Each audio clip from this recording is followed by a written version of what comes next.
Vivente andante.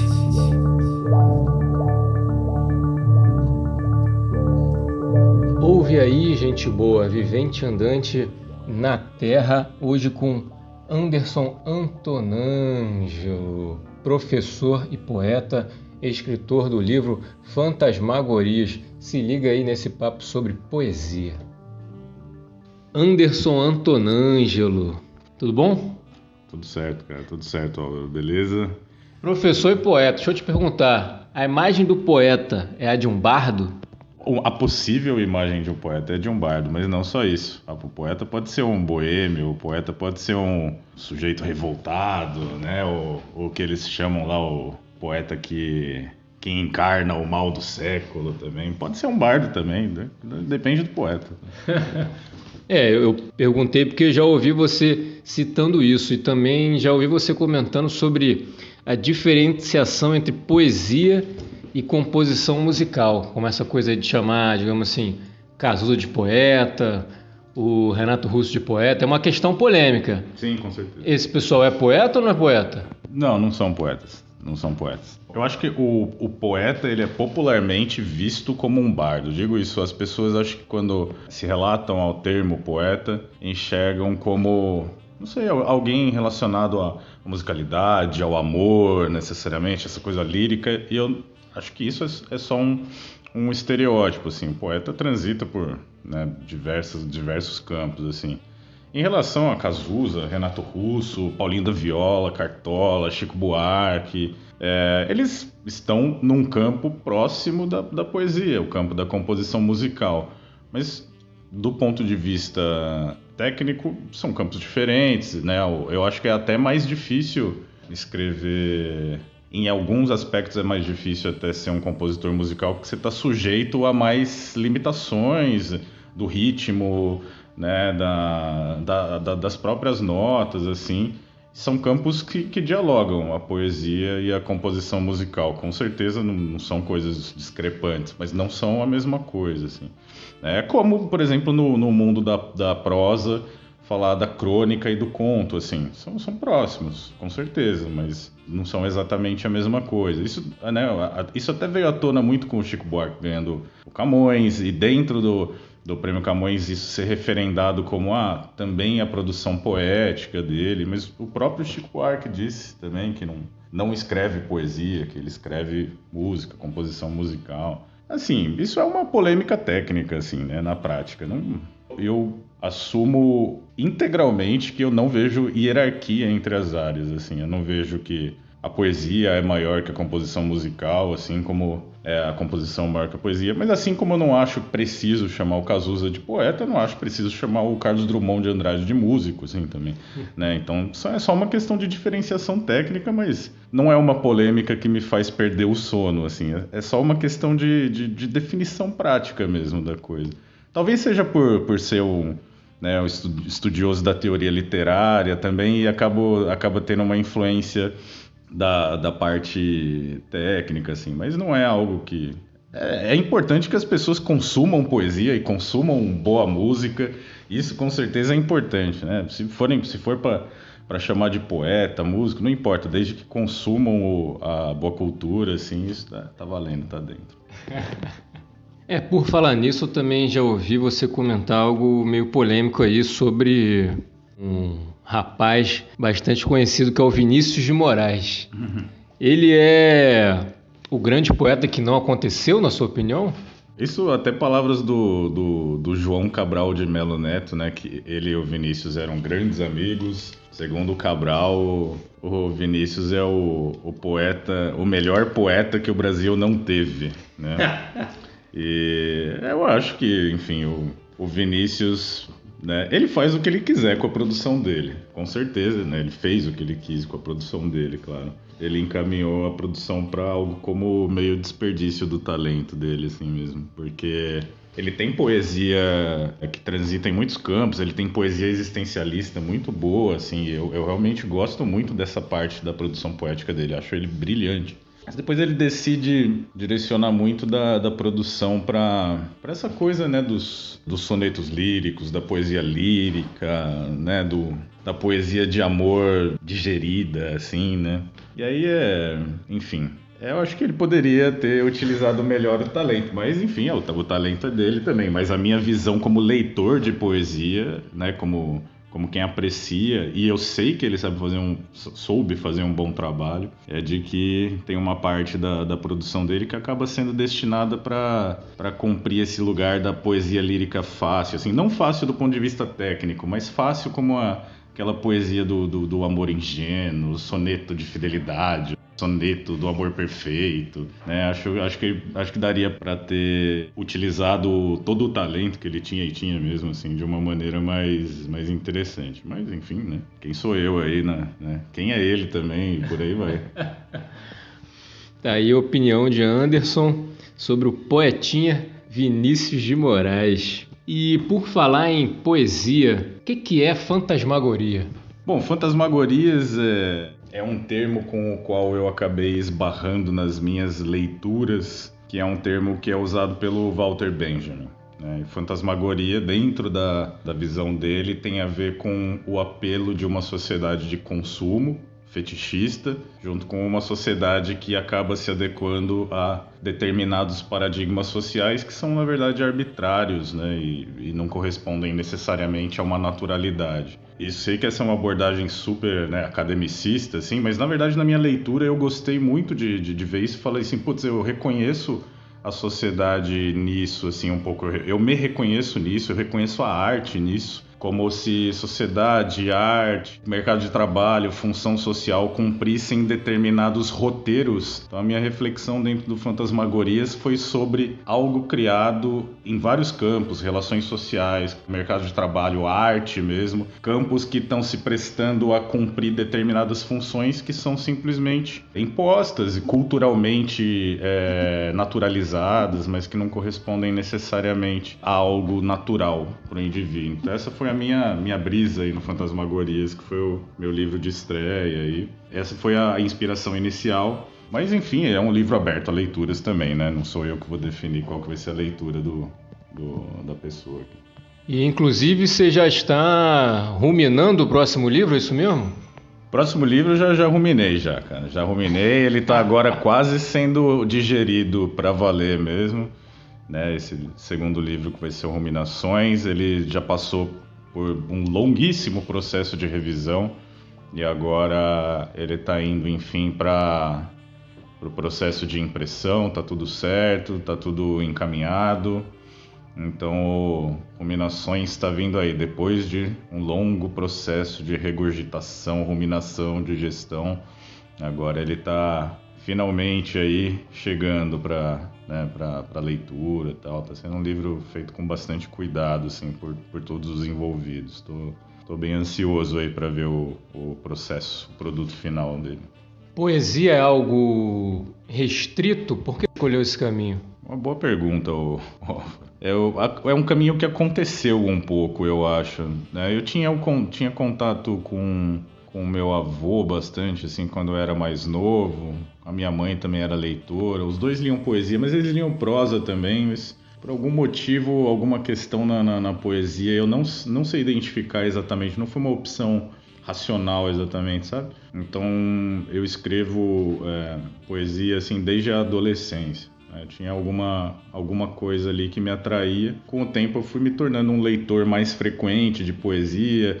Eu gosto muito hoje, eu identifico que eu gosto muito do processo de significação que se pode dar, por exemplo, a partir da forma.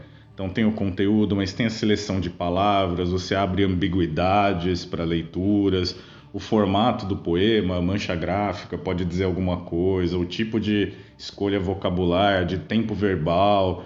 Eu acho que a poesia ela tem camadas de significação possíveis. Isso eu acho muito interessante. Eu acho até muito interessante quando eu escrevo um poema e aí, beleza, ele saiu de mim, ele foi pousar em outro lugar. E daí uma pessoa lê e me fala, putz, olha que legal, eu vi aqui a possibilidade disso e era algo que eu nem conseguia pegar, assim.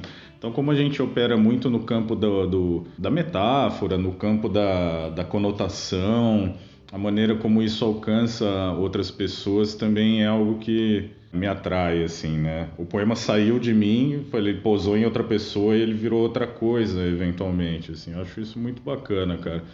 Então, lógico que poema também tem os seus aspectos técnicos e tal, mas eu acho que esse diálogo com o campo de múltiplas significações é algo que realmente me atrai. Não que isso não exista na prosa, assim, eu até escrevo prosa também, mas é algo pouco desenvolvido ainda para mim. Eu me reconheço mesmo como poeta. Eu acho que toda essa multifacetação do significante aqui da poesia, eu particularmente acho isso bem fascinante, assim, e é o que me atrai centralmente na poesia. Tem uma pergunta que eu costumo fazer para as pessoas que é o que é arte, mas para você a vontade que me deu é perguntar qual o papel da poesia no mundo? Essa é uma pergunta difícil, hein? Eu acho que eu enxergo o papel da poesia dentro do papel da arte, assim, nesse sentido. Eu acho que a poesia cumpre uma função como outras artes cumprem, assim, como a pintura cumpre, como a música cumpre. Então, nesse sentido, eu vejo que a poesia dialoga com a arte diretamente, assim. Na minha visão, a pergunta sobre qual a função que a poesia exerce ou que a arte exerce, isso é muito subjetivo, né? Então, eu não vou oferecer uma resposta certa, eu vou oferecer uma resposta possível. E eu acho que a função é trazer questionamentos, assim, principalmente. Então, eu acho que, até pegando na conversa que a gente estava tendo sobre fantasmagorias, né?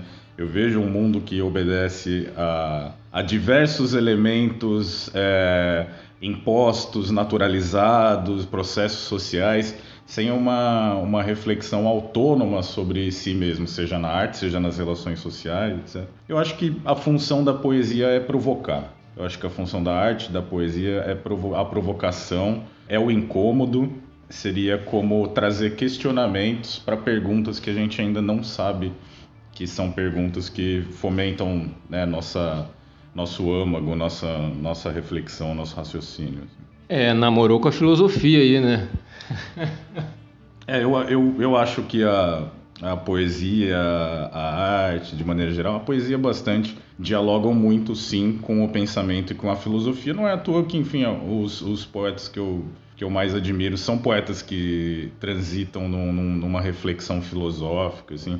Por exemplo? Carlos Drummond de Andrade, João Cabral de Melo Neto, Cecília Meirelles, próprio Manuel Bandeira, em certa medida, e pessoas que eu vou conhecendo hoje em dia da poesia contemporânea também, mas são poetas que buscam o incômodo do leitor, isso é bem evidente, assim. Então, você não lê uma poesia do Drummond ou do Cabral para acalmar, apaziguar a sua alma. Não, pelo contrário. É ler uma poesia deles para justamente trazer um incômodo que talvez vá levar a novas reflexões que ainda não apareceram. Então eu valorizo muito esse diálogo da poesia com a reflexão, o pensamento, né, com o ser humano refletindo sobre si mesmo, a poesia de uma perspectiva mais existencial, ontológica mesmo. Eu vejo dessa maneira como a função da poesia e da arte que mais me atraem, mas com certeza é uma pergunta cuja resposta não pode ser tão simples assim, né? Tem muitas visões possíveis. Você hoje está vivendo em Portugal, estudando teoria literária. Poesia é valorizada no Brasil, em Portugal e dentro da lusofonia em geral? Posso responder por Brasil e Portugal, eu tenho uma impressão sobre a lusofonia. Eu ainda não tenho tanto conhecimento assim para poder responder, mas me parece que nos outros países ainda é algo incipiente, é algo que veio principalmente a partir dos anos 70, pelo pouco que eu vi. Em Portugal é mais valorizado do que no Brasil, mas eu acho que dentro da literatura, de maneira geral, a poesia é um pouco menos valorizada. Acho que sim, também é um pouco mais complexa a leitura, possivelmente um pouco mais hermético, não necessariamente, mas eu acho que dentro da literatura é um pouco valorizada, mas em Portugal, acho que pelo histórico até que existe, né, séculos, né, de grandes e grandes poetas, né? Você tem o Camões aqui na sua base como patrono da poesia de língua portuguesa, assim. Então eles têm um certo apego maior do que nós, por enquanto, assim. O Brasil tem poetas maravilhosos, assim, fenomenais. A história da literatura brasileira é uma coisa linda, mas Existe um processo, né? Ainda é algo que vai ter que ser solidificado. A literatura brasileira, historicamente, é muito nova ainda, né? Ela é uma coisa recente. Então, esperamos aí que possa ser mais valorizada. Mas, nesse sentido, o movimento que eu vejo hoje no Brasil é um movimento de produção literária contemporânea muito forte, assim. Hoje é um momento que representa, sim, um expoente da produção. Muitos autores independentes, editoras pequenas, autopublicações. E isso está fomentando muito a nova produção, a nova poesia brasileira, assim. Então, hoje é um momento muito rico, assim. Mas a poesia ainda como objeto de leitura ainda é um pouco restrita, né? Isso não é comum, mas vamos ver se isso, né, muda de patamar aí para as próximas décadas também. Eu sou um otimista da cultura, acho que a coisa se movimenta devagarinho, mas se movimenta. Como diria nosso Martinho da Vila, né? Devagarinho. Por falar em produções literárias, novas produções literárias, que história é essa de Cinestéticas? Cinestéticas é um coletivo, inicialmente um coletivo literário, hoje ele é um coletivo artístico, porque englobamos artistas de outras áreas musicais também. Foi iniciado por dois parceiros de curso, né, dois amigos e eu também, então nós três iniciamos. O coletivo veio de uma conversa de bar, como são as grandes conversas poéticas. Tem que ser a conversa de bar. Estávamos no bar. O bardo aí. O bardo. O poeta como bardo, eu não sei, mas como do bar, com certeza. E nós três escrevíamos e estávamos refletindo sobre, olha que interessante, o texto do Vitor vai falar mais sobre o histórico do elemento, o texto do Anderson vai falar do som, a Tainá vai escrever sobre a cor.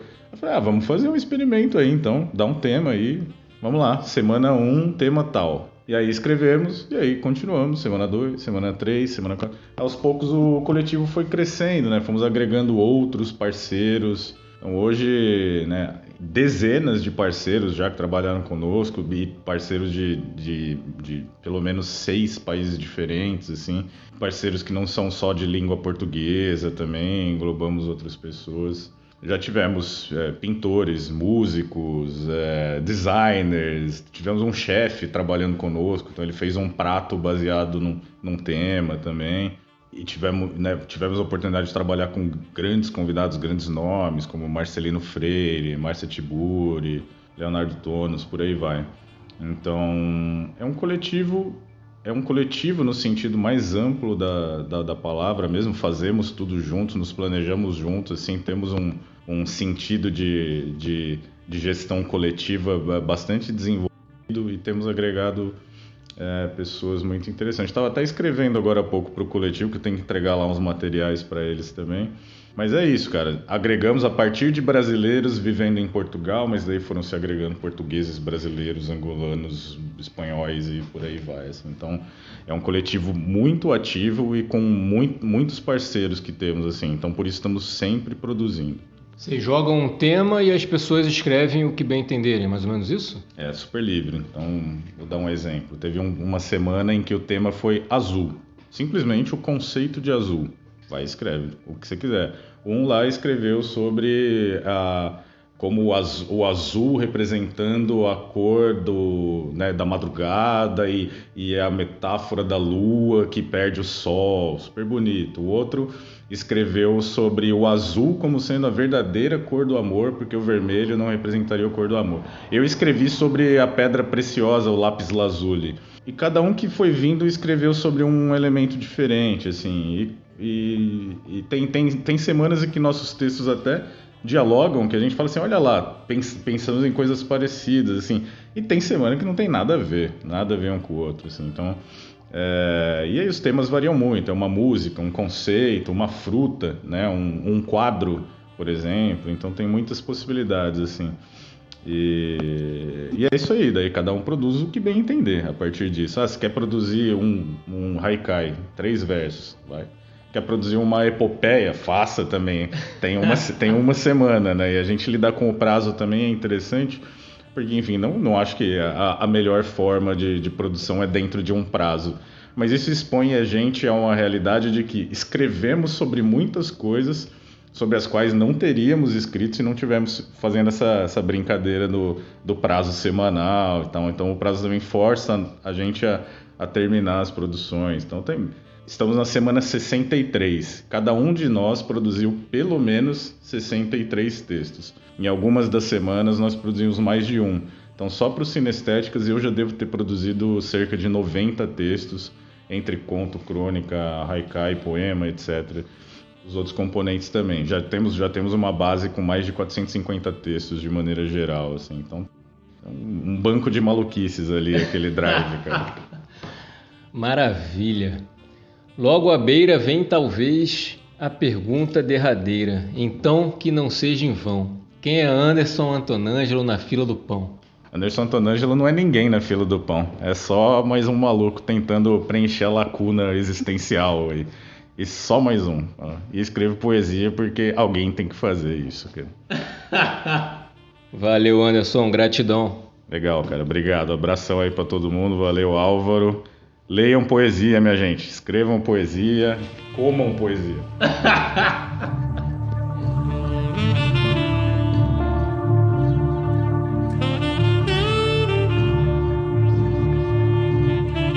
Gente boa. Esse foi Anderson Antonângelo falando um pouco sobre poesia. Esse episódio tem a edição do nosso queridíssimo Fachal Júnior.